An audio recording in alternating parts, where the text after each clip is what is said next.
Okay, so here's my Nintendo Switch kiosk. This was a video only unit that I have converted into a gaming unit. And the piece of the puzzle to make that happen is this switch dock bracket.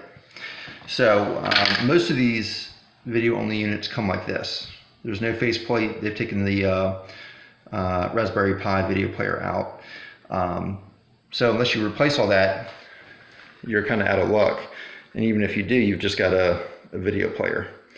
So what I did is I made this bracket. Let me try to get a better angle.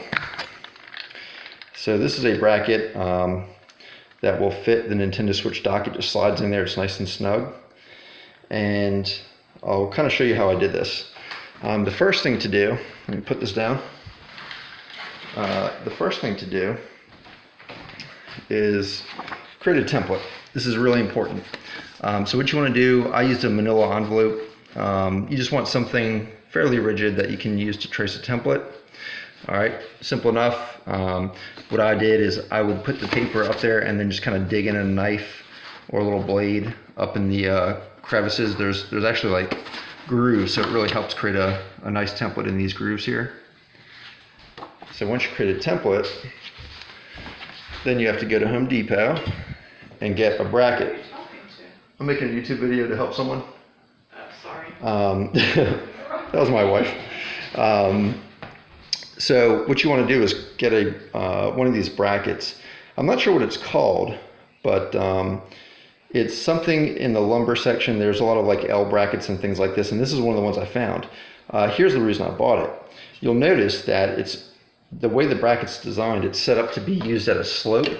And what it does is when it lays flat against something,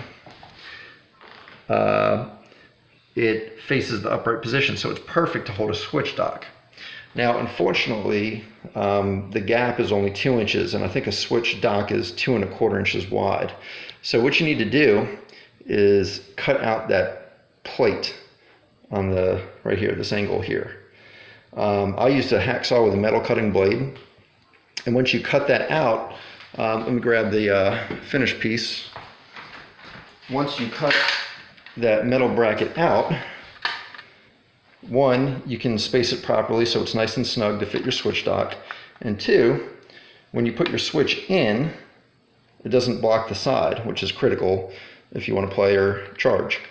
From there, what I did is, this is I think it's about 1/4 inch thick piece of, I use cedar. I just had a piece of cedar laying around that I'd used to make a bookshelf a while back. I just used that, I traced it out. I would definitely recommend using a thinner wood. I wouldn't go any thicker than this, because if you do, it's gonna really stick out from the unit. So you want it nice and flush. And from there, what I did is, you can kind of see, the brackets have built-in screw holes for them, so I used 3 very short Phillips screws to bolt it in. And before I put these in, I also used an epoxy, like a super glue epoxy, so that not only were they screwed in, but they were epoxied in, which really made it much sturdier. And if you're going to be putting a switch dock in and out, it's good to have that extra durability. From there, obviously, you put it all together, you spray paint it. Oh yeah, one critical thing to do, make sure you sand the piece of wood. Otherwise you'll have all these like little wood flakes and it'll be rough to the touch. This one is actually super smooth to the touch. So make sure you sand it by hand. I just used a sanding block, and it turned out great. Make sure you paint your screws and your washers black too, just to give it a better look. And from there, you can just mount it on here. I'm going to actually drill a hole somewhere on this piece so I can fit the wires through. That's one thing I didn't really account for, but I'm going to drill a little clean hole just to fit the wires through and up and back to the TV area.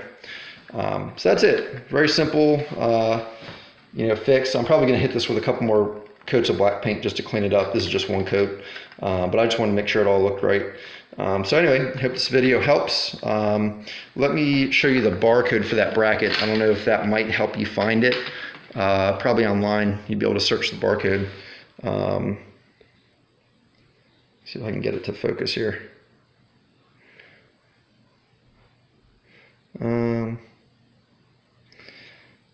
Let's see, it's not playing nice. There you go.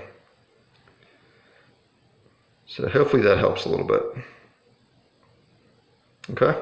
So anyway, that's it. The end result looks great, I think. And most importantly, the Nintendo Switch kiosk will become playable. And my camera's doing all kinds of weird stuff. There we go. All right. That's all there is to it.